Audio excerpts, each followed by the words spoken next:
The evening he told his colleagues at a dinner party that I used to be quite ambitious before we got married, delivered as a warm, nostalgic compliment while I sat directly across the table.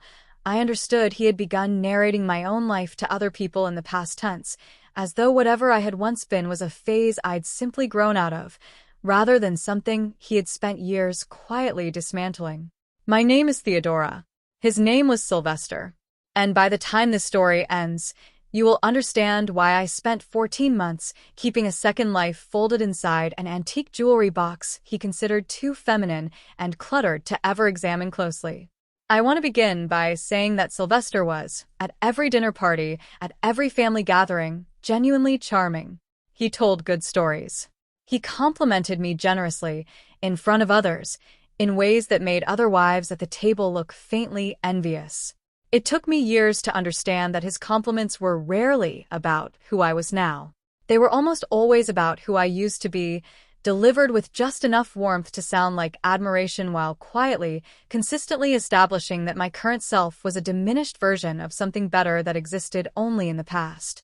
We had been married 9 years when the dinner party comment happened. Together 12. In the early years before we married, I had run a small but genuinely successful marketing consultancy, work I was proud of, clients I had built relationships with over years of effort. Sylvester had been, at the time, one of my most enthusiastic supporters, or so it seemed. It took me a long time to notice that his encouragement had quietly shifted, year by year, from supporting my work to gently suggesting I might be happier with more balance, until eventually, without any single dramatic conversation I could point to, I had closed the consultancy entirely and spent 9 years managing our household instead, a transition Sylvester now referred to, at dinner parties, as something I had simply grown out of. I did not confront him in the car that night. I want to be honest about that, because I think honesty matters more in this story than anger does. I sat through the rest of the dinner, smiling at the right moments, and it was only later, lying awake beside a man who had just quietly informed an entire table of his colleagues that my ambition belonged safely in the past, that I understood, with a clarity that startled me, what had actually happened over the previous 9 years. Sylvester had not simply supported a different chapter of my life. He had slowly, patiently, made certain that chapter became the only one available to me, because a wife with her own independent success was, I now understood, less convenient to a man who needed to be the more accomplished person in every room he entered. I made a decision that night that would occupy the next 14 months of my life. I decided I would quietly rebuild the exact thing Sylvester believed I had grown out of, entirely outside his awareness, until I had enough of my old ambition reconstructed that his version of my history would simply become impossible to sustain. The antique jewelry box became my headquarters, an ornate, old-fashioned piece I had inherited from my grandmother, sitting on my dresser, dismissed by Sylvester as cluttered and old-fashioned, exactly the kind of object he would never think to examine closely. Beneath a false velvet lining I installed myself. Carefully, over a single afternoon while he was traveling for work, I began keeping a prepaid phone, a small folder of documents, and, gradually, the beginnings of a business plan. The first thing I did was quietly reach out, one at a time, to former clients from my old consultancy, using the prepaid phone purchased with cash from a shop across the city, testing whether any relationships or interest remained after nearly a decade away. Several did.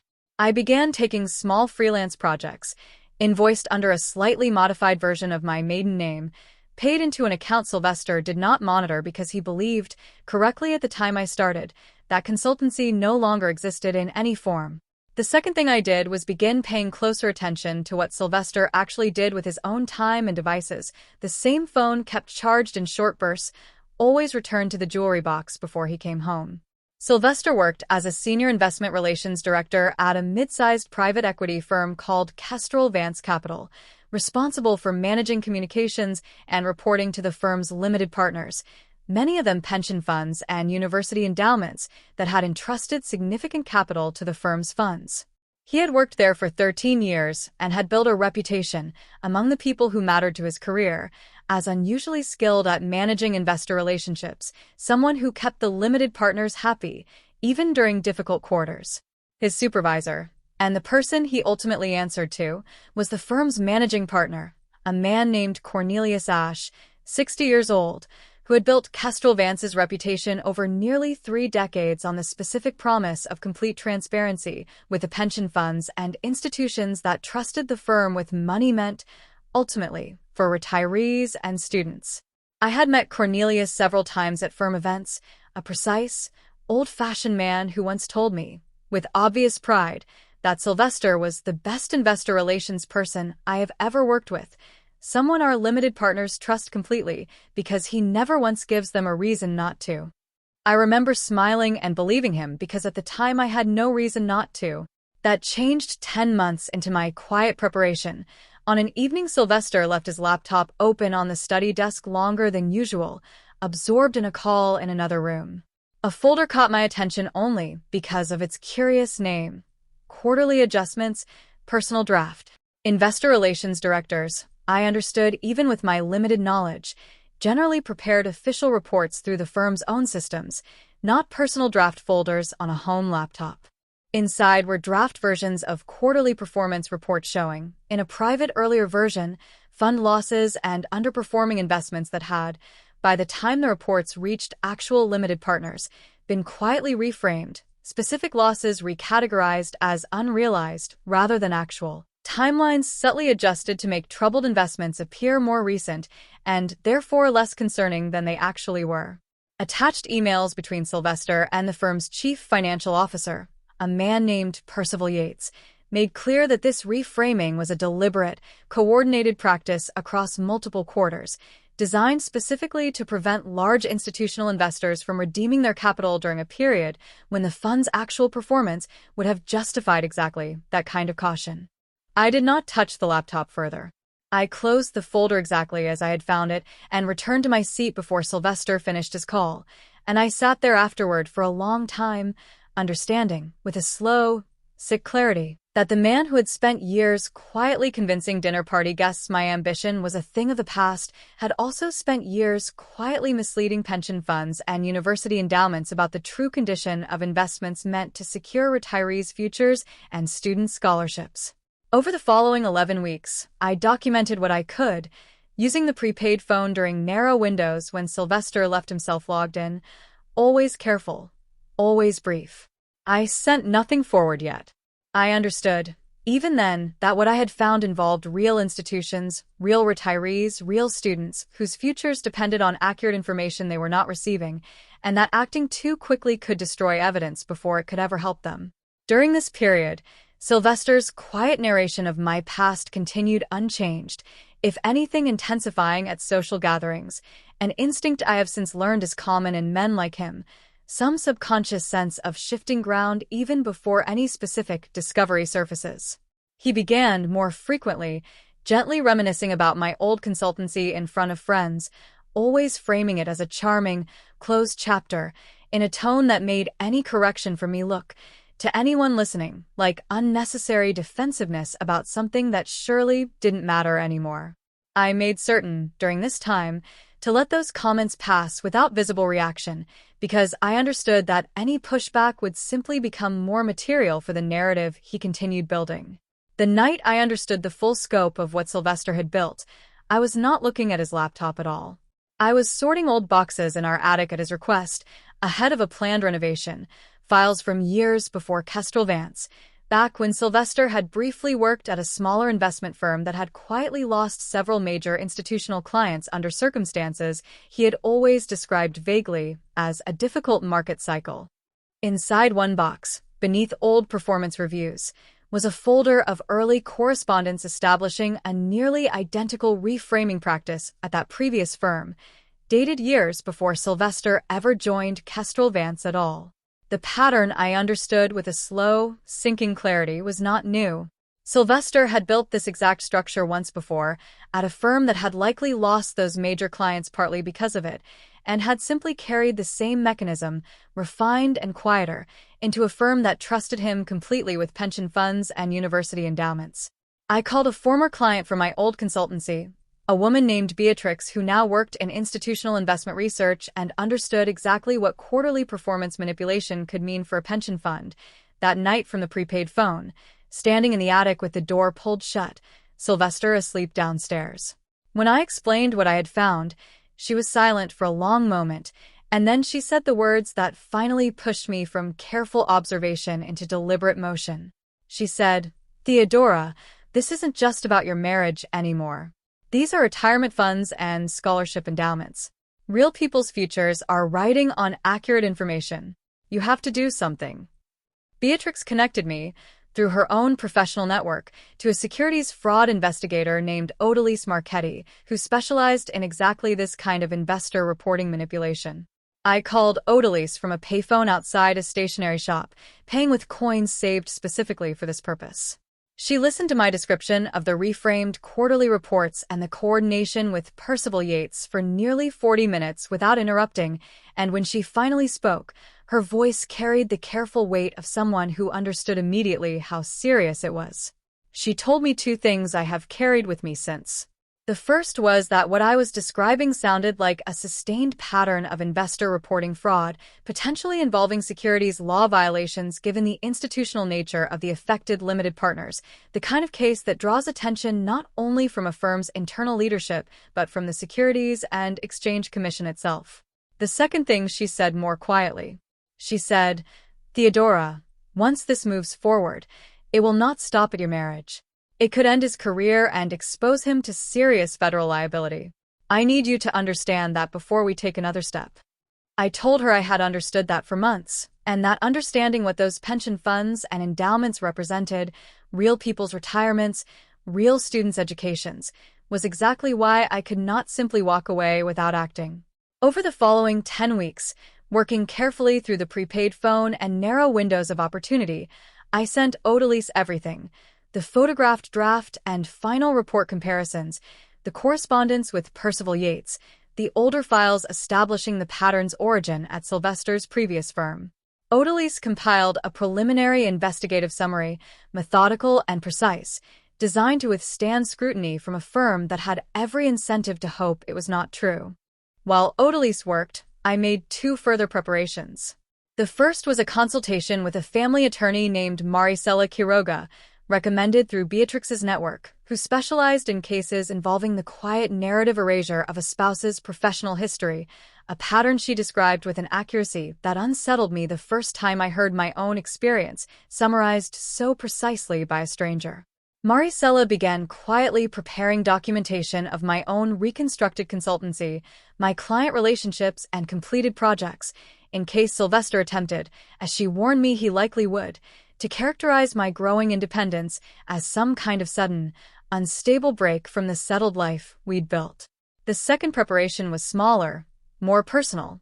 I began, item by careful item, moving what remained of my own independent belongings, old client files and awards from my consultancy years that Sylvester had encouraged me to store away for space, a small collection of my own business cards I had kept, almost sentimentally, into a storage unit rented under my reconstructed professional name, funded entirely by the freelance income he did not know still existed.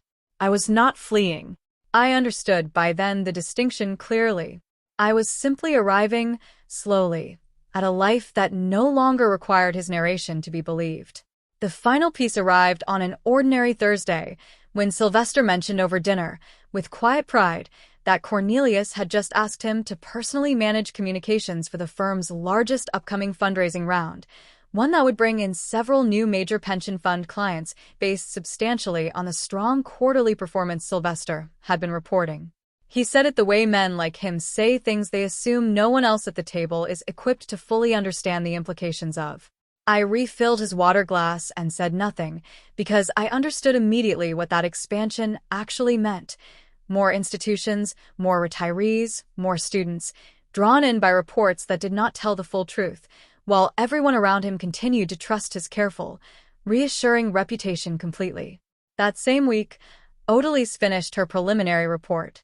Maricela filed the professional documentation the following morning, submitting Odalise's findings simultaneously to the Securities and Exchange Commission and to Kestrel Vance's outside legal counsel, ensuring the information could not simply be quietly absorbed by anyone at the firm still loyal to Sylvester.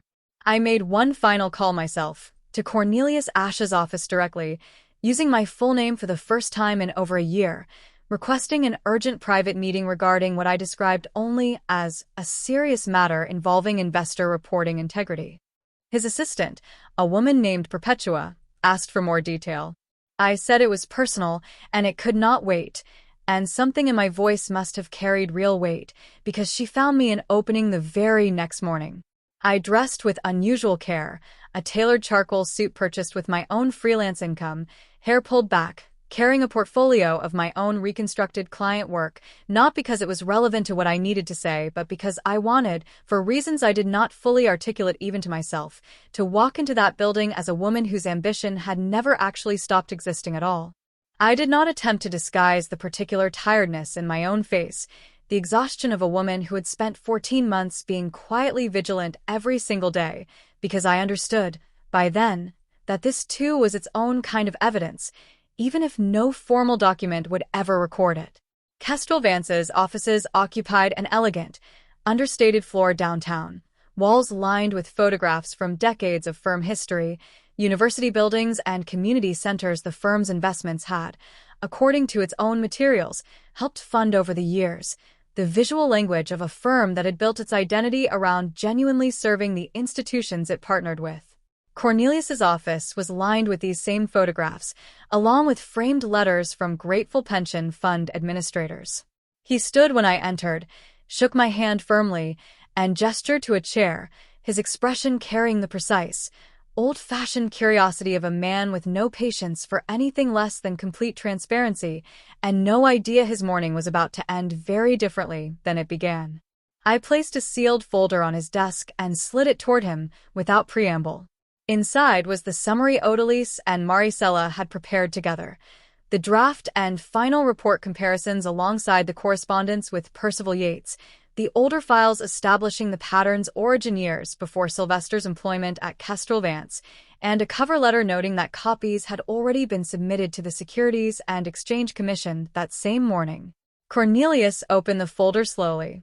He read the first page, then the second, and I watched his expression move through the sequence I had, by then, come to recognize in anyone confronted, all at once, with the discovery that someone they trusted completely had been quietly betraying the very transparency they had built their firm's entire reputation upon. Confusion first, then a dawning, sickened comprehension as he began to understand which specific pension funds, which specific university endowments had been making decisions based on reports that did not tell the full truth, decisions made under his own leadership without his knowledge. He looked up at me once, about halfway through, his hand pressed flat against the desk. I did not look away. I simply let him keep reading. When he finished, he closed the folder carefully, both hands flat against it, the stillness of a man absorbing a betrayal that struck at the very foundation of everything he had spent nearly 3 decades building. He asked, quietly, how long I had known. I told him the truth, that I had understood the full scope only in recent months, though the pattern itself, I suspected, predated even Sylvester's employment at Kestrel Vance. He thanked me, his voice unsteady in a way I had not expected from a man so composed at every firm event I had attended, and told me the firm would cooperate fully with any investigation, including, he said immediate voluntary disclosure to every affected limited partner. I stood, thanked him for his time, and told him the regulatory filing had already gone out that morning, timed deliberately so no one at the firm would have the opportunity to quietly manage the problem before outside investigators could examine it independently. Cornelius nodded once, slowly, already reaching for his phone as I left the room.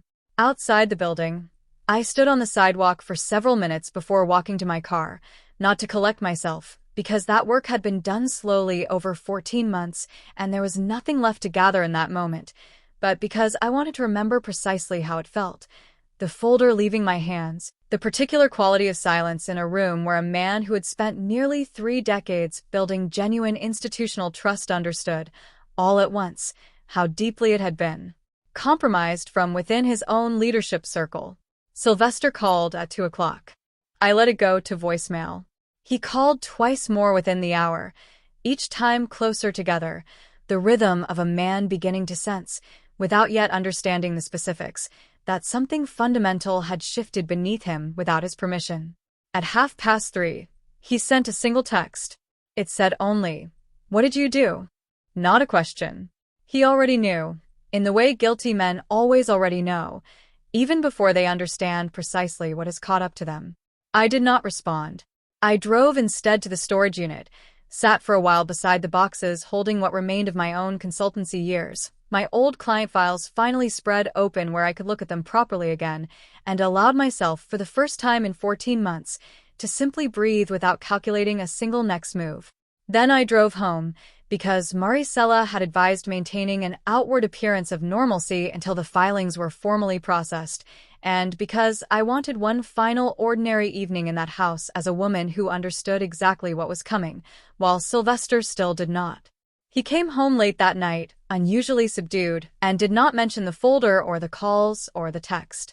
He asked, instead, whether I wanted to order dinner, his voice carrying the careful, softened tone he used whenever some instinct told him his control over a narrative was slipping and needed to be gently recaptured rather than forced. I told him I had already eaten. I went to bed early. He sat alone downstairs for a long time before he finally came up. The Securities and Exchange Commission opened a formal investigation within 2 weeks, and Kestrel Vance placed Sylvester on administrative leave shortly after, once their own internal review, personally overseen by Cornelius, confirmed the pattern Odalise had already independently documented, alongside voluntary disclosure to every affected limited partner, several of whom, I later learned, moved quickly to redeem capital they had unknowingly left exposed based on inaccurate reporting. He was terminated a month later and faced federal charges the following year, once the scale of the fraud, ultimately traced across numerous quarters and involving reporting misrepresentations affecting hundreds of millions of dollars in institutional capital, became impossible to characterize as an isolated lapse in judgment. I did not attend the federal proceedings that eventually followed, though Beatrix did, several times, and reported back to me afterward in a voice that had shifted, over the months, from professional alarm to something quieter and more settled, especially once several pension funds successfully recovered losses through subsequent civil claims. Sylvester accepted a plea agreement rather than risk trial, agreeing to a sentence that included both incarceration and substantial financial penalties, though by then I had stopped measuring justice by the length of any one sentence and started measuring it, instead, by the simple fact that retirees and students whose futures depended on those funds would now have accurate information going forward. Sylvester's mother, a woman named Clementine who had never once, in 12 years, asked me a single question about my own life beyond how well I had adjusted to being settled, called me once, weeks after he moved out. She asked whether I had known, before it became public, what he had actually been doing. I told her the truth, that I had known enough, eventually, to understand it needed to stop, and that I regretted it had taken this particular shape to get there. She was quiet for a long moment, and then, in a voice stripped of the polite distance she had always maintained with me, she said she was sorry, for years spent quietly enjoying her son's charming version of our marriage without ever wondering whether it matched mine. We have not spoken since, but I think of that call sometimes, the strange, late arrival of an apology that changes nothing and still, somehow, matters. I moved eventually into a small apartment with an actual home office, close enough to my rebuilt client base that meetings no longer required an hour's drive, far enough from the house Sylvester and I had shared that I stopped, within a few months, softening my own professional accomplishments in casual conversation the way I had unconsciously trained myself to do for years. Beatrix helped me unpack the last of my boxes on a bright afternoon in early summer, and when we finished, we sat on the floor of my new living room, my grandmother's jewelry box open between us, the false velvet lining finally removed, nothing underneath it anymore, but the actual jewelry it had always claimed to hold. I think often about the woman I was the evening Sylvester warmly told his colleagues I used to be quite ambitious, delivered as a compliment about a version of me he had spent years quietly dismantling. I think about how long it took me to understand that his charm had never once meant he saw me accurately. I did not destroy Sylvester. I want to be precise about that, the way precision has come to matter to me since. Sylvester destroyed the trust of pension funds and university endowments that believed the quarterly reports crossing their desks told them the truth about their own institution's futures. I simply stopped allowing him to narrate my own history back to me as a closed chapter, and once I stopped, the rest of what he had built, quarter by carefully reframed quarter, no longer had anywhere left to hide. The most dangerous thing a man like Sylvester can do is assume that a woman who has stopped correcting his version of her past has also stopped building a different future.